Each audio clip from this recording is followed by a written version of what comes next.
Welcome to Tyrompers No Limit Podcast. Ladies and gentlemen, boys and girls, thanks so much for tuning in to Tyrompers No Limit Podcast. This is episode number 90. Thanks for tuning in. 90 episodes with us today, boys and girls. We got a special treat, man. I love this guy so much. He is a beast on YouTube with 440,000 subs. This man is double board certified foot and ankle surgeon, author of several medical books. He just has absolute fire content. I want to just ask right off the bat, Dr. Tom, how do you do it all, man? How do you have enough hours in the day to do all these things? Hey, and before I answer, like compared to your tweeting ability and your content generation, I can't keep up, man. But I'll tell you, what drew me to respond to a couple of your comments is I love your energy, especially waking up in the morning. You got the formula figured out. You got to be positive in the morning, and you gotta just get after it in the morning. Otherwise, that sets the tone for the whole day. So you've got the formula figured out, and I think that's what drew me to you. You got that energy, you got that positivity, and that's really all it takes. It all starts from there. I appreciate that, man. A wise man once told me, "Win the morning, win the day." Shout out to Phil if you watch that, man, and that impacted me a lot. You got to get up and start the day on purpose, right? Absolutely, absolutely. Yeah. Well, thank you for joining us, brother. And you are talk about an impressive guy, man. So you're putting out all this fire content on YouTube. You're fixing patients all day long. Like, how do you have enough time in the day? What's a typical day look like for you, man? So lately, I'd say COVID is to thank for this. One unique thing about my story is, so I'm an immigrant from Poland, and I'm still not a U.S. citizen, even though I've got a lot of kids who are, and pretty much everybody in my family but me is. That's kind of been a journey. And what happened is I kind of got myself in a cycle. Immigration in America is tough. Like you hear all this stuff about how a lot of people have it easy, but like as a professional person coming under a job sponsorship, I kind of got stuck on the hamster wheel where the visa pressure keeps you working. So up until COVID, I was doing like 80 plus hours every week, you know, and I got three daughters, so like being home and catching stuff, I was kind of missing out on that. And then when COVID hit, because I did most of my work at the hospitals, but I don't anymore, So like one thing I used to my specialty is like skin grafting, like amputating diabetic toes, wounds, that kind of thing. So like up until COVID, it was getting crazy, and then everything just shut down. All of a sudden, nobody cares about wounds anymore. You're not even allowed to treat them. Like clinics shut down, everything shut down, and for the first time, I'm like, I did not know what to do. So so I spent a lot of time with family, and it kind of when you get stuck on the hamster wheel, it's you think you need to keep doing it, just because you're doing it every week. So like I was doing 7 days a week, I guess, put up seven there. It's like even like Sundays, I was waking up like doing procedures that I couldn't fit up during the week.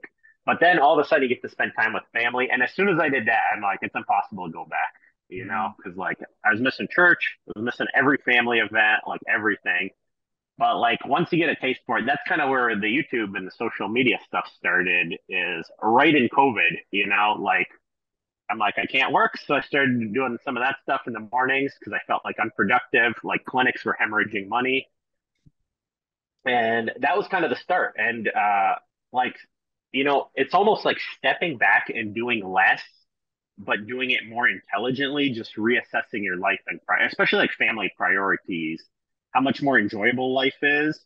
And if you just take time to catch your breath and plan things out properly, and all of a sudden it just got a lot easier, like granted, if I wasn't working ahead of time, like you got to have that money saved up, Sure. like if I wasn't working hard ahead of time, I probably would have lost my house, but so it's not for everybody. You gotta put in that work initially. But yeah, COVID is really the thing. Like even though it's devastating in a lot of ways, like financially, it kind of reset my entire life view. And I know, kind of looking at your story, you post it too. It's you come to that moment where you make a decision where you don't have to work crazy hours. You can set up systems and put some thought into it.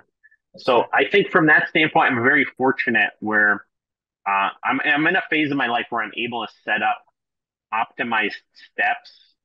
So people helping me, especially with online services now, Mm. like you don't have to hire like an assistant, but I mean like on Fiverr, like other services, like a couple bucks, things that take you all day long to do. It's just opening your eyes to these types of things.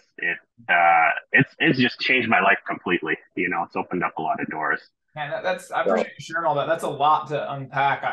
The area I'll choose to go is, I think COVID shows that it was a hard time for a lot of people, tragic, a lot of stuff, but in every hard thing, there presents opportunities too. And I think it was the same yeah, to our family. We realized all this stuff we're doing kind of doesn't matter a lot at the end of the day. Like what really makes us happy is taking family walks and like going to the yeah, park with our kids. And so why are we grinding and doing this? So why don't we start to reverse engineer and work at what our ideal life looks like and start to yeah, focus on that? But I think you kind of hit the nail on the head of what a lot of people do. And that's you get into a job, you start making good money, mhm, you get promoted, you get promoted, you get promoted, and you just get on this thing and you upgrade your lifestyle. And then it's like, well, I can't stop. And then before you know it, you kind of blink and you're missing the best parts of life. So I guess you're probably yeah. grateful that you almost got that gift in a way, right? Yeah.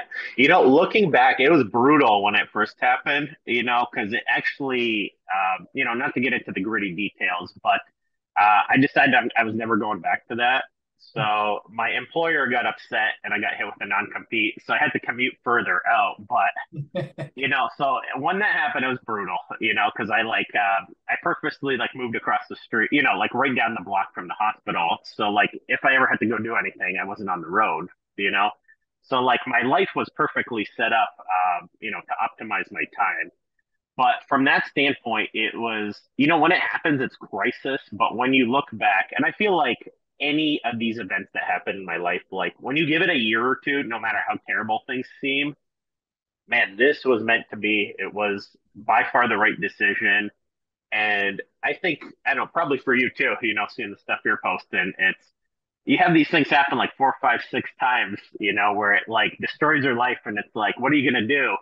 There's always a positive outlook and you can always make it better.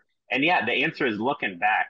I think it did happen for a reason and 10 times better than it not happening. I love that, man. And so your employer, who, let's be honest, you're working 7 days a week at, you probably made Yeah. them a ton of money over the years you're doing this. And then Ton you of money, ton of money. for this, hey, I want a kind of a different life. Can we work together? And there's no option there. It's like, hey, you either stay on this hamster wheel or you're done. That kind Yeah, of and you know what? It even goes beyond that because I had partners too, where and that kind of gets back to me being an immigrant. Like I was promised partnership, things like that, but I was always kind of doing the heavy lifting, like the midnights, the weekends, and the second I said I'm not doing that anymore, like I would consider these guys like almost family members. How quickly that changes. And I didn't believe that before that like when you're gone at work they won't miss you, but 100% true. And like known these guys for a long time, very, and you know what, they're still nice people, but when there's a lot of money on the line, people will, obviously not all people, but yeah. I don't want to say it shows their true character because, you're there to work, they're there to work. That's the relationship. They're not your family. And you shouldn't lose sight of that. You shouldn't sacrifice your family for people like that. Yeah, I agree, man. My uncle, he had a really successful corporate career, and he told me in his last year of corporate, he's like almost 60, and he's like, one of my colleagues that I worked with for 30 years, who literally, nights, weekends, like just crushed it in his corporate career, was the office adjacent from him, died of a heart Yeah. attack on his desk, like on a Tuesday, and he's like, Wow. by Friday, they had a replacement for him, and it was like nothing Yeah. ever happened, and he's like, that just like opens your eyes to like what you said. It doesn't necessarily make it bad or evil or it's just it is the way it is. And I think Yeah. sometimes in the States especially, we have kind of this, oh, they love me, they, oh, it's like we have a deeper, it's really not, man. Their goal is to pay you the least amount they can to get the most amount of work out of you so you can produce Yeah. the most profit for them, right? Like that's Yeah. just, and you need to understand that. And I always say, if you don't create healthy boundaries, with your job and with your work, you'll get run all over. That they will keep pushing Yeah. and keep pushing generally. Yeah. Yeah. And it's interesting because I hire a lot of people now, and you kind of, when you're an employee, you think an employer is going to look out for you on all this stuff. But I tell people right away, it's, statistically, you're only going to be here for a little while. That's just the bottom line. Statistically, like you want to sharpen your skills. And if you go out, you want to go out the right way with great job skills, great referrals. And like people are almost like uncomfortable to hear that, but whenever I hire anybody or we start a partnership with anybody, I tell them right off the bat, like odds are this statistically, this is not going to work out. The average length someone keeps a job post COVID is like what, depending on the sector, like 1 year, 2 years, I think that might even be a long time, especially like in tech fields, probably like in Vegas too, for a lot of jobs. Transient, yeah. And that's just the reality. Like, and I think the world's really come around to realizing this is don't kill yourself for like work hard, but work hard for yourself and your family, not for your employer. And as an employer, like you should be telling your employees that too, because it's just the way it is, Yeah. you know? You wouldn't want to work. I would want to work for a guy like you, man, who initially has this conversation. I ran a staff at the largest bank in the US for a few years, and I would routinely tell my people, take every vacation day. Make sure you're Yeah. home for your family stuff. Let's win at life and then come here and do a really good job while you're here, but this is not your life. Understand that, right? And I think that's a really good thing. Well, being an MD, double board certified, can you kind of walk me through when did you want to become a doctor, the process of how long that took, kind of the grind through that? And then as a second part to this, are other doctors and people in your field kind of push back against you for maybe saying, I don't want to work the 80-hour weeks anymore. I want my life to look like this. Have you had any of that? You know what? So I won't get into specifics because, I guess people could look up people I work with, but, or they might be watching. But an interesting statistic is, um, and knowing a lot of people, it does take a long time. So I know your viewpoint on this already, but there is probably no more government controlled position than healthcare. You have to go through medical school, which is government controlled. You're under the purview of a couple different boards, your state board, and if you say one thing out of step, it can destroy your life. And hanging over your head, you have $500,000 of debt. So, like one example I heard was when it comes to finances, you're pretty fast on the track, but everybody, if it's a 400-meter loop, everybody starts 100 meters ahead of you. Plus, then you got to pay taxes and all your board fees, so you got to wear a parachute. So you might catch them by the goal line if you're lucky. So like people don't think about it like that, but it's true. Like I know like neurosurgeons working until like they're 80, they're in debt. Like I've worked with doctors who are 60 that live paycheck to paycheck, because of malpractice, like whatever. So it can be a scary profession. And one statistic too is like you're grinding until you're 40 years old just to get to the start line, probably like 35 on average by the time you complete residency. And one terrifying statistic is for female doctors, within 5 years, almost 50% of them are either part-time or retired completely, and that's because, yeah, it's horrible statistics, like if somebody told you that when you were 18 years old about to embark on that, like who would you do it? I don't know.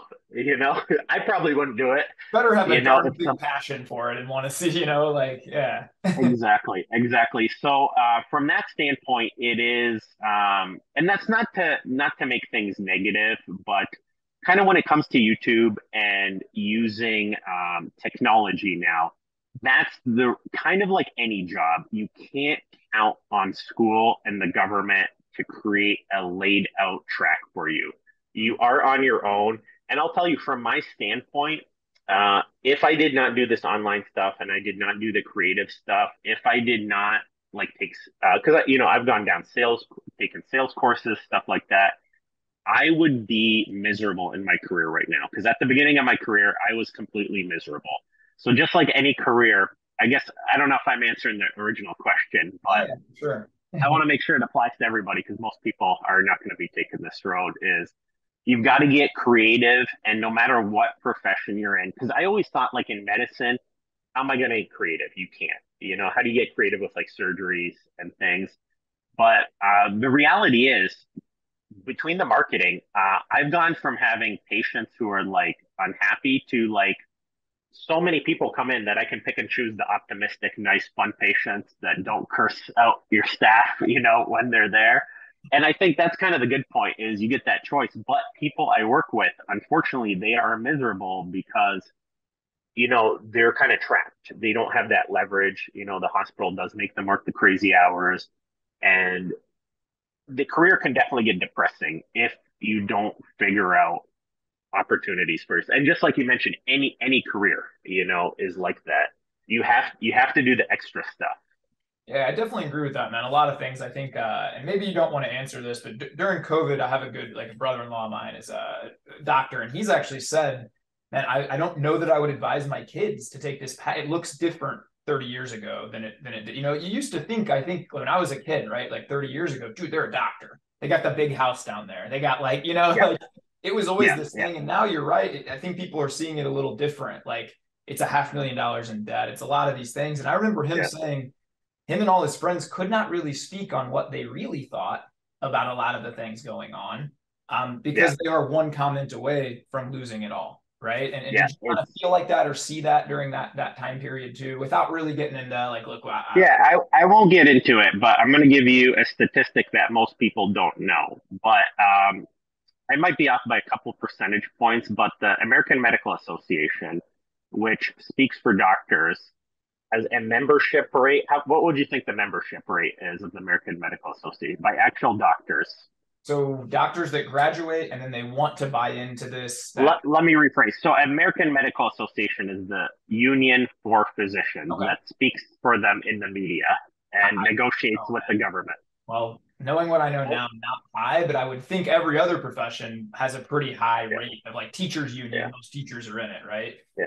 I would guess. Only only 15% of doctors choose to join it, and that's the voice that speaks for physicians. Wow. And I guess I'll answer the question by just dropping that statistic. Yeah. Because I know from my standpoint is, especially over COVID, and I embrace this head on, is kind of like with the employee thing, where you got to tell them the truth ahead of time. Patients come in and they're more distrustful of doctors. Doctors' credibility has fallen off a cliff. I have had numerous patients accuse me of being a used car salesman.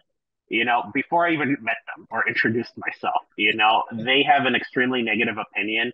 And it's gone from probably, like 50 to 100 years ago, where, people would trust anything a doctor said, to right now, half the population dislikes doctors and does not trust anything they say. And it's sad that a few bad apples would put the profession in, because I know the people I know personally, virtually 99% of people will do anything to help their patient, but that perception probably permanently has been destroyed, or at least for the foreseeable future, Yeah, by a lot of people. that is a shame, man, because I ultimately think every profession kind of do it. Like, look, we have probably 2 million times every day a cop stops a person and has a pleasant Mhm. interaction and they drive off and you never hear about it, right? But Yeah, one or two times a month, something terrible happens and maybe a cop responds in a terrible way that they shouldn't. And so, oh, yeah, all cops, yes, right? You hear this, right? And I think this is the same kind of line of thinking of, I would guess 98, 99% of doctors go into this just wanting to help people. I know yeah, several great people, man. They can't wait to just help yeah. patients. That's their heart and their passion.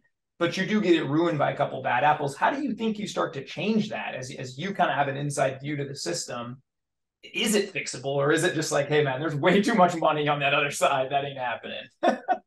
I'll tell you from my standpoint, it's you can only control what you can control. And I know you as a big Twitter user, I love Twitter, but man, I'm like I probably waste too much time getting sucked down the rabbit holes there. It's so one thing you can control is number one, your patients. You do a good job for them. I've been very fortunate just because of how YouTube and everything is developed. I have some leadership roles, and we can do some basic training of doctors, things like that. And I really think with the ability to market is you can get away from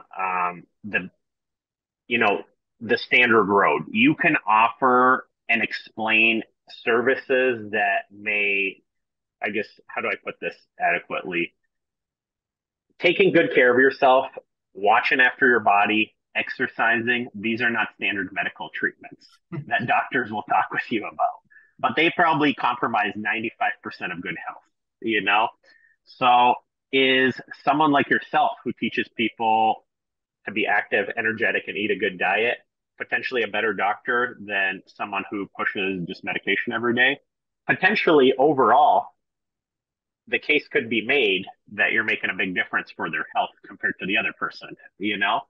And I don't think anybody would argue with that. So we have to try and incorporate those type of things. And, like the difference is like we see people in the last percent of their life when there's wounds opening, they're bleeding everywhere, whatever, you know. So it's too late at that point. So that case where you don't need medicine will never exist because you always will. Towards the end of your life, everything's going to break down, and life is very fragile. And knowing your beliefs too, and my beliefs, is you walk in some of these nursing homes, and people are just covered from head to toe in sores and wounds. There's always going to be that segment of people, and usually like 80% of what compromises our patients. So we just got to keep doing what we're doing for those patients. But for the rest, great marketing, emphasizing prevention, all that good stuff. And that's one of the things that really excites me with the YouTube channel is in the office, you can't do that in 5 to 10 minutes. But on the YouTube channel, you can already have these people pre-educated. You could give them resources, or even one good thing. Oh, sorry, my computer turned off the lights here. But one good thing is I have templates, and I know you deal with funnels too, probably doing what you do. But what I do is I have like educational funnels. So if I can only see somebody for 5 to 10 minutes and they are overweight and they're like, what do I do? Be like, boom, here's a complete list of resources, great people to watch, exact videos on exactly your problem. And that's how we can innovate medicine and really give people good value. So I would say that's the answer. Dude, I'm fist pumping as you're talking about this. I've talked about this a little bit before. I thought I was going to joke that YouTube was censoring you and the lights went out. They didn't like that answer, but You know what? It's funny. In YouTube's defense, I don't know if I'm allowed to say this, but right before, I'm kind of reaching like a critical, not a critical mass, but like a level where I've never had this before. But I actually, right before you earlier today, someone from YouTube called me and I had a Zoom chat with them. And it's kind of funny. Like one of my videos on like wound care got flagged, and it was just like an educational graphic, but like as inappropriate and shut down, you know. So I kind of vented, and they really emphasized like, hey, there's a lot same kind of thing at YouTube. There's a lot of great people that really believe in like certain things, and they're like, and they really want to help, awesome. but there's always that burden, there's a lot of advertising dollars, there's a lot of everything. But even in all these areas, there's really good people. I would say like 99.9% of people want really good things for everybody else, you know? And it's kind of funny, like sometimes YouTube gets a lot of politicians. Yeah, exactly. Like even YouTube, I know YouTube gets a little bit of hate sometimes for some of like previous policies and demonetization, whatever. But I would say most people would agree that some stuff is silly. And the overall message, it's a great tool that we can do a lot of great things with. So kind of like anything, there's a little bit of bad, but a lot of good. So of course, man. Yeah. I 100% agree with that. And what I was fist bumping when you were talking about earlier is I've said, and I think I tweeted like a year ago, I think doctors of the future will do exactly what you're doing. They'll refer to maybe even a personal trainer, a dietitian. Hey, let's work together holistically around what's best for this patient. There are definitely times where you just need surgery and medicine. That's it. We ain't got no other option, right? But there are times I think when somebody comes in and they're in their they're 28 years old and they're morbidly obese and they're on 12 pills. Okay, how can we work with a team of people to lower their medications, to get them moving, to get them to do activities they enjoy that might lower their blood pressure? You know, how can we do these things without just prescribing medicine, right? And I love that you're hacking it with that. I think that's what everybody will be doing in 50 years, man. Yeah. You know, it's kind of funny. There's two thoughts to that, but we're diverging. So there's two ways to go. And again, this is what when it comes down to government control. But and this might be, stop me if I'm getting too far into the weeds. But I think this is very interesting, and nobody knows about it. But currently, I think like 50 years ago, almost every doctor was self-employed and could make their own decisions. Now, almost every single doctor, I think over 80% at this point, is employed by very large organizations that are dependent on government funding. Now, there's two routes to go. There is a route where, because what happens is whenever we see a patient, about 35% of our time is, I believe, the statistic dedicated to charting and noting. And some interesting statistics. All healthcare dollars out of like the entire Medicare budget in America, I think 7% went to actual healthcare providers.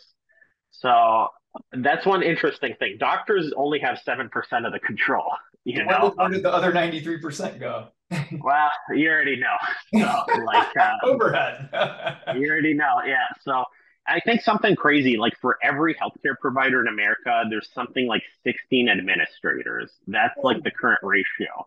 Cool. And again, I could be off. These are, you know, because sometimes you read these articles and I don't know how skewed they are. I don't go in. It's 14. That's absurd, you know, like that is insane, right? Yeah, it's crazy. So, like, one thing, because I'm more in the management, kind of more in the management space, and that's really a real world thing is clinics have to be profitable. They're not profitable by talking to people about their diet. They're not. And in fact, is if you perform more procedures, and there's a lot of downward pressure from the top, and legitimately clinics will shut down and hospitals will shut down. And people are stuck in the middle. Like I know a lot of good administrators that even if they wanted to, they will instantly bankrupt their city hospital. And like, what do you do at that point? You know, Yeah. It's an impossible position they're put in. So tiny little steps have to be made. Whereas each year the reimbursement gets cut down and the amount of patients you have to see go up. And that's kind of the tricky thing, like, and not to get into politics, but like with Medicare for all, that will only kind of speed up that process, you know? So the diverging path is there's a lot of doctors going cash pay only. And by doing that, they are able to spend that time and they're able to talk about alternative treatments. And that's an option. So you're seeing a divergence. Either people are doubling down on the insurance system or they're cutting out completely and going to a cash pay system. Now, the tricky part is older people, when you're 70, 80, and you're on a fixed social security budget, you're not going to be able to go down that route. So it's usually like the 20 and 30-year-olds going down that route. Yeah. And that's the type of healthcare. And who knows, as that population ages, it might be that healthcare system. But on the other hand, for the older path, yeah, if you need some, you know, my mom was diagnosed with breast cancer 6 years ago, full remission now, but I remember her saying like one of those treatments was like $28,000, right? And that's like my parents do well, but man, if you're paying $28K every 4 weeks for 2 years, that's going to hit. You know, you need insurance for things like that. But I do agree. Exactly. I like how you put that as the divergent paths, and then people can kind of choose from there, man. That's I love the way you innovate and you think. And one big principle you kind of talked about that I definitely want to double back on and hit is I think in any industry, and I think this is a big reason why people are, quite frankly, just unhappy a lot today in the States and where we're at. They take a job and they're stuck at that job. They got loans to pay back. And they just think, well, I'm stuck. Every day is kind of the same. And a guy like you, man, you use these opportunities to say, can I teach myself marketing? Can I teach? I'm sure you didn't know anything about YouTube 3 or 4 years ago, right? And now you've built a $500,000 person audience that's creating a lot of cash flow to come in for you that way. Like, I feel like, you know, it's a good message for people to understand. You're never stuck. You know, you're stuck if you go home and watch Netflix 4 hours a night and complain about your life. Yes, you're stuck. But you have free tools and you could go on YouTube right now and find out anything you want to find out about anything and start to teach yourself and hire mentors and learn. And so I think that's a great message that can be overlooked with you, man, is that You said I'm going to take destiny into my own hands. I'll teach myself what I need and I'll learn and kind of go the way I want to go. Mhm. Absolutely. It, and that's why, and again, I'm going to pump up your Twitter a little bit more here. I imagine all the fans here This, listening are this a is big why I fan. had So, Dr. Tom on, guys, right here, man. We just got a contract here. no, You gotta pump up my. but like everything you put every day, you just got to get after it, man.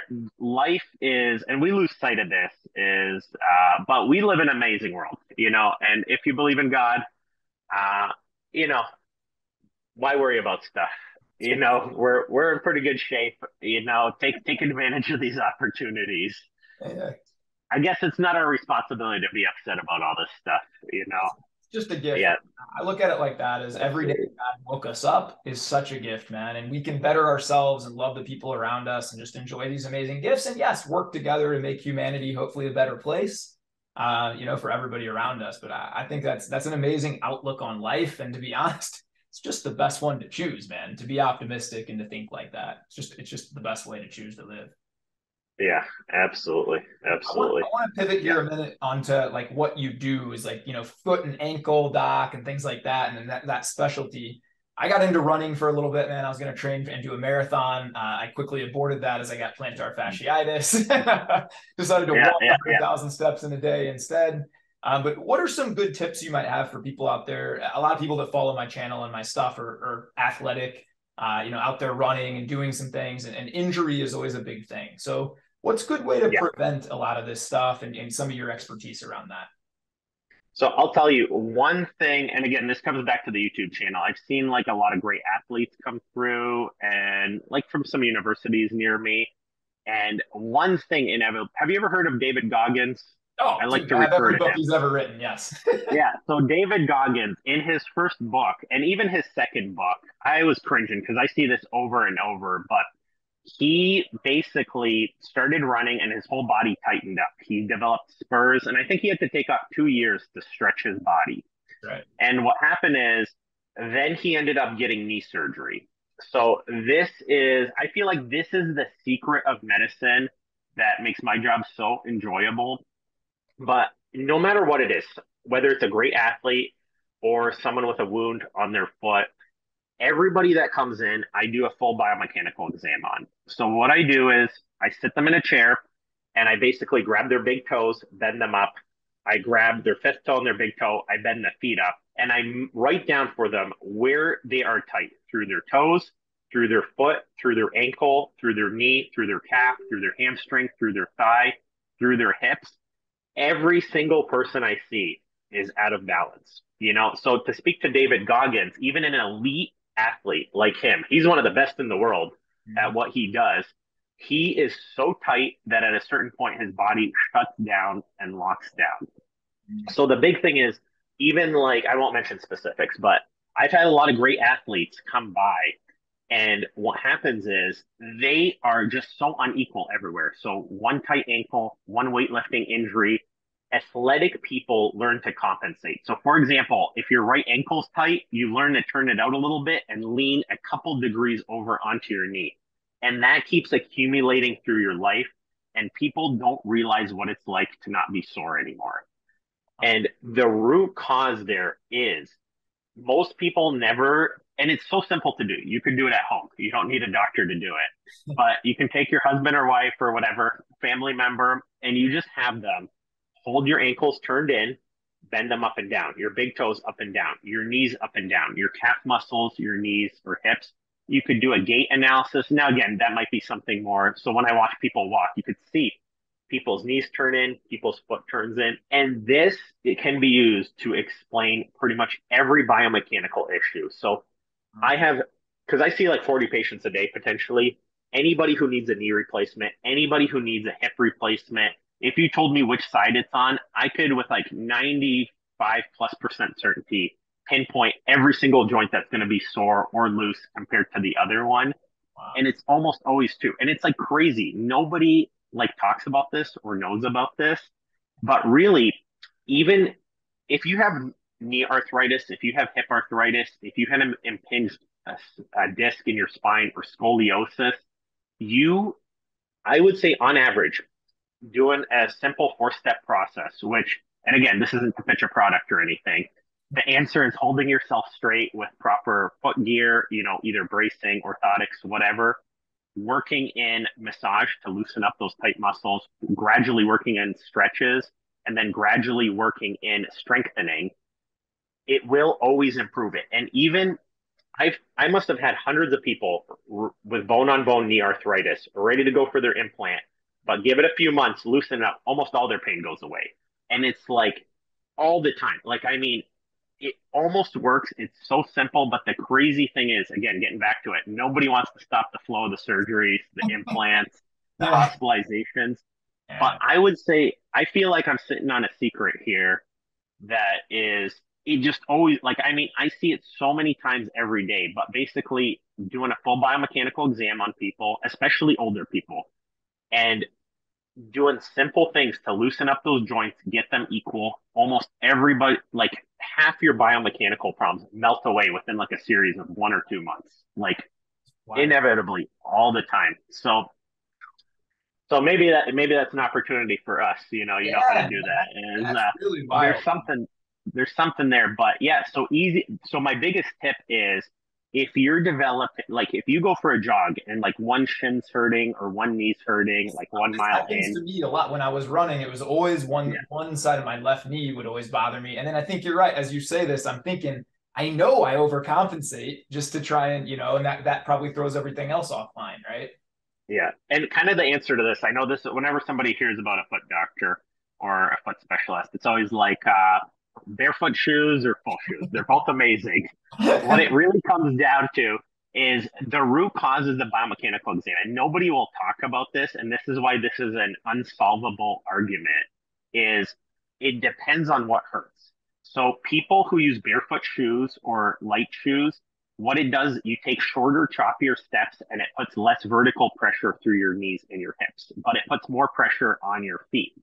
Where so if you have good feet but bad knees and hips, you're gonna love barefoot running. Or at the same time, if you're a young, healthy person with no problems, you're gonna love barefoot running. But if you tell like a 50-plus-year-old on average, it's gonna destroy their body. Like they're not gonna be able to move the next day, and there's no way around that. And that's not true for everybody because like on YouTube, if I said that, there's always that one guy that comes and be like, "You're There's always the 100% guy with wrong." his brothers, uncles, aunts, mailman that's the Yeah, exception. Everything you tweet or post on YouTube ever, man. So yeah, yeah. exactly. But that's kind of my view is if you could get a baseline of somebody's biomechanical exam, and if you know the pros of barefoot shoes or the pros of a maximalist shoe, and that's like a Hoka, for example, if you ever heard of that brand with Yeah. orthotics. On the other hand, the Hoka will take almost all the pressure off your foot, but make you rotate more through your knee and your hips. So it does the opposite of the minimalist shoe. So so the four-stage treatment process is because of your biomechanical exam, and that's kind of what my videos focus on is those specific questions is doing simple things like that to get your muscles to cool down, then massaging them. So massage guns, foam rollers, massage sticks, then stretching by itself is completely useless. I don't know. Most people probably listening here, they probably stretch all the time, but it's like, are you getting more flexible as you This stretch? is Probably not. you remind me so much of one of my best friends in life, and I think this is probably why I was drawn. Everything you say is my friend Dr. JT Wise has a clinic out in Florida, and everything Okay. you say, he's always like, "Dude, quit stretching. You don't need to stretch. Like, get a phone. Like every kind of thing you line up with him so far. It's probably why I think you're so cool, man. He's one of my best friends for No, no, life. that's awesome. I'll leave with this example, and this is kind of back to David Goggins. It's if you have a brother or sister and they're punching you in the shoulder 10 times, and this is the exact example I give my patients like 30 times a day. If somebody's punching you in the shoulder 30 times every day, um, you could be Arnold Schwarzenegger. You could be the most flexible person in the world. You could have the best cream, the best surgery, the best whatever. You're always going to have a sore, stiff shoulder that you can't work out. But if you get that person to stop punching you, you don't have to do any of that. And you're all of a sudden going to have a flexible, loose shoulder. And that's kind of the key is people are stretching, they're working out, imbalanced conditions, imbalanced joints that they're taking tens of thousands of steps on. Same with back problems, hip problems, knee problems. And that's kind of one of the huge problems in America is people try everything and they can't get better, these joint problems. And the root cause is really they're just too sore to be able to effectively take advantage of the stretching and the strength training. Even though by itself that stuff's amazing. Yeah, Yeah. wow, I can't wait. I've dug into your YouTube. Like I've watched 3 or 4 videos. I'm gonna be watching like every single video you have after this, Dr. Tom. This is cool stuff, man. I love the fact that you highlight some alternative views. I never would have thought of anything like that, man, until you just highlighted that. That's pretty wild. Have you ever heard of this guy Kipchoge? He I don't know. I should find a link to this, but he has a great speech. How he doesn't have the biggest lungs or he doesn't have like the biggest limbs, but he's the only person to run like a sub 2 mile marathon. I don't know. Maybe somebody else has done it since then. This was like last year. But he did a speech about how because he's equal and saves his energy, he doesn't have to overload his muscles, and that's why he's the best marathon runner in the world. So yeah. No, I look forward to digging more into this stuff, man. I really appreciate you coming on. I got one more question for you. Yeah, go for it. Go for it. This one, man, I have a somewhat large following on Twitter, almost 150,000 or whatever, and I get some weird DMs, man, like weird ones. Like I had a guy offer me hundreds of dollars to have a Zoom call with him and pretend that I was a giant and he was little and he lived on my shoulder. I've had guys send me underwear pics. I got some weird stuff on there, man, that I block a lot of people. You being a foot doctor, good-looking guy like yourself, you ever get women sending you these feet pics or requests for things like that or anything like that, Dr. Tom? A lot of guys send me their feet pics too. I kind of assumed you had some kind of thing to deal with that, man. Yeah. It's funny. It's funny, but yeah, people definitely do play into it. Yeah, I could see that, man. I can definitely see that. Well, brother, I thank you so much for coming on and dropping so much knowledge, man. I'll be honest, I do a lot of these pods. I don't get a chance to watch a lot of them back. This will be one I'll watch back and take some notes and do some things. I really, really appreciate everything you shared here, man. I really do. Yeah. Hey, right back at you. Very appreciated. And if there's anything I can ever do for you, don't hesitate to let me know. My in-laws have a place in Michigan, man, and so when we're out there, I'm gonna try and link up with you at some point, man, for sure. Absolutely. Here's another plug for you. I still got to get back to you about the coaching circle. That sounded interesting. There we go, man. Hey, anything I can ever do for you, man. And guys, I'm gonna link everything Dr. Tom does. It's at Michigan Foot Doc. We'll link what he does. His YouTube channel is insane. You got to watch some of these videos. This guy's videos are awesome. We'll link that below too. And you want to give a last word to the people, Dr. Tom? Just wanted to say thank you for having me on. Your Twitter is amazing. I agree with a lot of the great stuff you're saying. The importance of family, standing up, being positive in today's society. So keep up the good fight, man. Very impressive work. You too, my brother. You have a great day, Tom, and I appreciate you coming on. Everybody out there listening, thanks so much for tuning in to Tyrompers No Limit Podcast. This episode number like 91, 92, 93, somewhere around there. We never know. But I thank you guys. Go have the greatest day of your life. Be kind to yourself. Be kind to others. Let's go change the world and have the best day of your life. Thanks for tuning in.